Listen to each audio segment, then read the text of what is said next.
according to the Ringer, Devin Booker already wants out of Phoenix.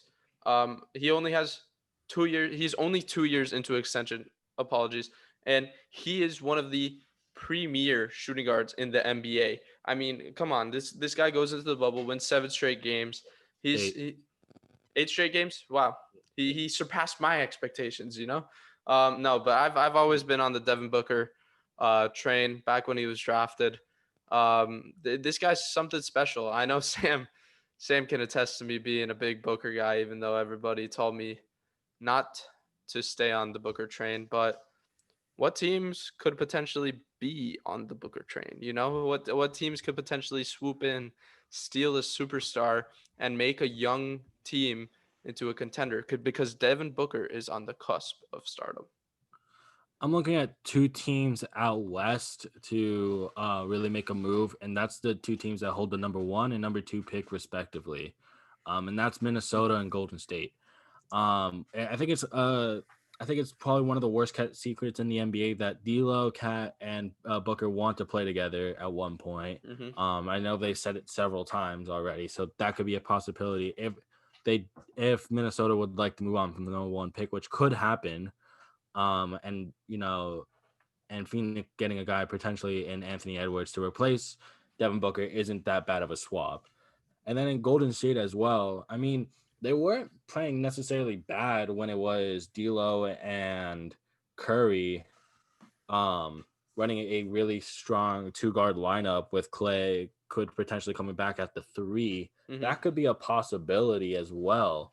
So in that scenario, would they be keeping Wiggins or would he be part of the deal? I think they might move. I think they're moving on from Wiggins no matter. I agree. There's a lot of talk of Wiggins moving to Milwaukee in a Giannis trade.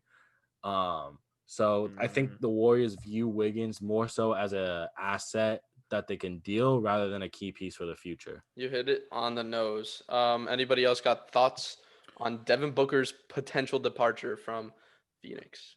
Yeah, I think it depends on how much he pushes, because if he really pushes to get out of there, then I see Timberwolves being the number 1 on the list. They have the number 1 overall pick in a draft that is it could be a little bit more special as we get a little closer and teams start working out players. Well, the first we pretty much have a consensus overall pick. We're gonna go over it as our next segment in the podcast, but Anthony Edwards is showing out kind of.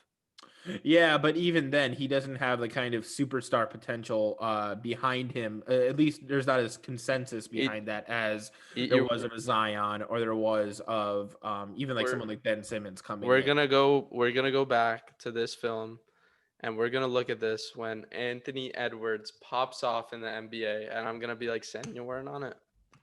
No, but I'm just saying that as far as years past, and it might just be because of the pandemic and not having as much film of him out there playing against top competition as we've had before, but we've seen in previous years, especially last year, where we had Zion and Ja Morant competing for, that top spot of, who the most special rookie coming in is. And we've seen in other years that have been a little bit more down, where, for example, when it was Wiggins and Parker that were taking the top 2 picks and neither of them lived up to expectations. So I think that this is one of those drafts where teams are hesitant to pull the trigger on that first pick. It's not worth as much, because as far as we say, like, yes, Edwards could go number 1, but just about a week ago, we were talking about LaMelo Ball or James Wiseman going number 1. So it's a bunch of guys that are really good, but I don't know how many teams are sold that they're great, if that makes sense. Yeah, I think the two obvious ones that Braden pointed out were the Timberwolves and the Warriors. I've got a sleeper team that really it won't happen, but this is a scenario that I kind of thought of that it would be interesting. So I know we talked about James Harden going to Philadelphia, but if they can't get that trade off, Daryl Morey is Westbrook trade. We've seen all of that. If they can't get the Harden trade off, which they most likely rather than Devin Booker, if they go to the Suns and go, okay, we'll give you we'll give you Ben Simmons and a couple of assets for Devin Booker. That could work. How many times have I gone on and said the 76ers need shooters? They Agreed. need shooters more than the military at this point. They need. I mean, they need They need someone who could shoot the three ball rather than Furkan Korkmaz and their center. So it's gonna come up. It's gonna come down to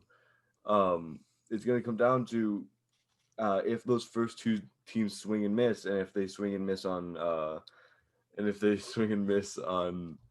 on James Harden. I don't think they will. It comes because Daryl Morey knows Harden, and if they don't have a bad relationship, then I think that that deal will probably get done if they're willing to trade Ben Simmons. But if they're going to if there's a scenario that could happen, then maybe.